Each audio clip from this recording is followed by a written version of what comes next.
Selamat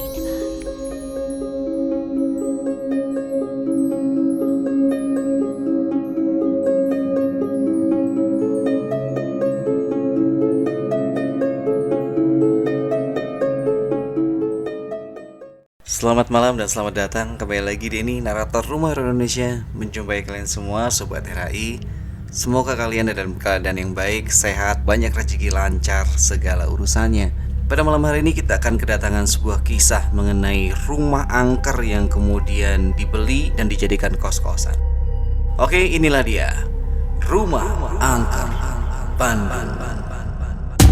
Namaku Aji. Aku pindah ke Bandung sudah cukup lama. Keluargaku semua berasal dari Bali.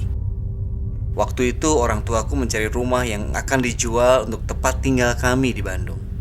Setelah mencari-cari, akhirnya kami mendapatkan sebuah rumah yang awalnya sekilas tampak kurang terawat, dengan sebuah pohon jambu besar di halaman depannya, dan suasana cukup aneh. Namun karena harganya cocok, akhirnya rumah itu jadi kami beli. Dan kemudian direnovasi selama hampir 2 bulan lamanya. Kini kami tinggal di rumah baru itu. Rumah kami terdiri dari 2 lantai, dan lantai 2-nya dijadikan kamar kos oleh ayahku. Tapi karena masih baru, saat ini belum ada yang menempati. Malam itu aku masih terjaga. Aku melihat jam menunjukkan pukul 11 malam lebih. Aku duduk di ruang tengah sambil menonton TV. Saat itu kebetulan sedang ada pertandingan sepak bola. Aku memasang volume TV agak keras karena tim yang main adalah tim favoritku. Aku berteriak ketika tim favoritku memasukkan gol pada menit ke-35. Namun tiba-tiba saja terdengar suara batuk seorang laki-laki. Aku melihat kanan dan kiri, namun tidak ada siapa-siapa. Aku pikir itu ayahku.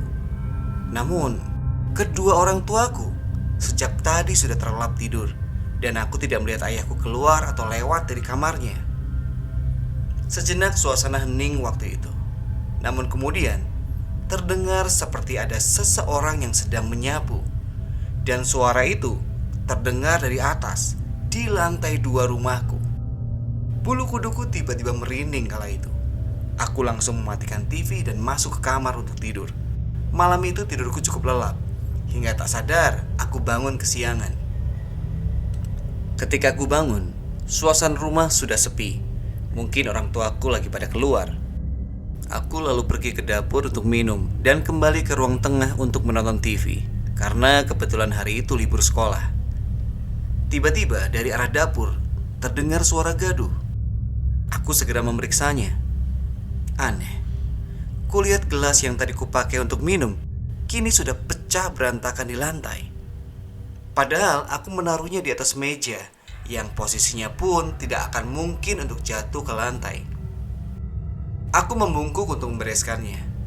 Dan di lantai itu terlihat ada jejak kaki manusia yang sangat kotor, seperti habis menginjak lumpur, dan arahnya berasal dari pintu belakang dapur.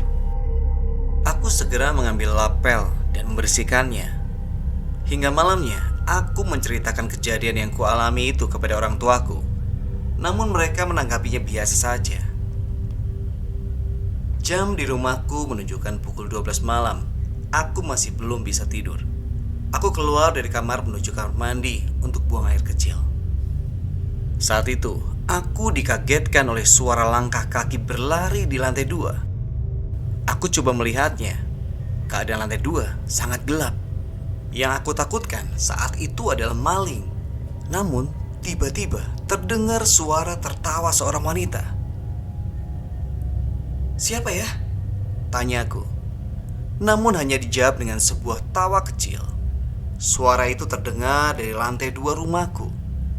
Aku segera bergegas ke kamarku. Entah kenapa perasaanku mulai tak enak. Bulu kuduk mulai berdiri.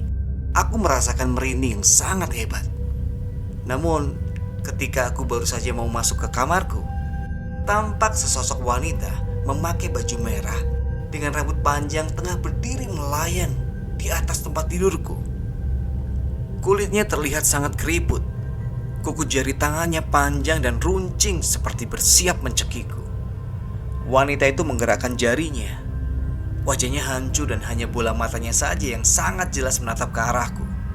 Aku langsung berlari menuju kamar orang tuaku dan tidur di sana. Waktu pun berlalu. Aku makin terbiasa dengan keadaan rumah ini.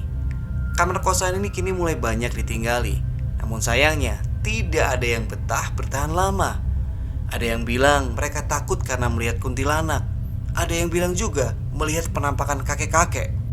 Dan ada juga penghuni kosan lain yang katanya melihat hantu anak kecil yang sering bermain di lantai 2 rumahku ini.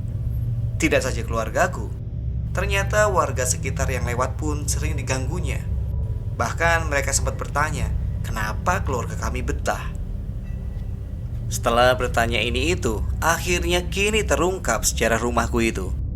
Konon rumah itu dulunya pernah dijadikan tempat spiritual dan di sana juga ada seorang yang meninggal karena overdosis yang katanya seorang wanita Belanda yang sering disebut-sebut sebagai kuntilanak merah penghuni rumah ini. Sosok tersebut terkadang terlihat duduk di dahan pohon jambu besar di depan rumahku dengan kaki yang diayun-ayunkan sambil tertawa mengerikan. Ya, begitulah akhir dari cerita kita di malam hari ini. Terima kasih sudah mendengarkan sampai akhir. Semoga cerita tadi menghibur kalian semua. Dan kalau kalian punya cerita mistis atau pengalaman mistis, silakan kirimkan ke denny.tristanto1104@gmail.com supaya cerita kalian bisa didengarkan di sini. Selamat malam, selamat beristirahat.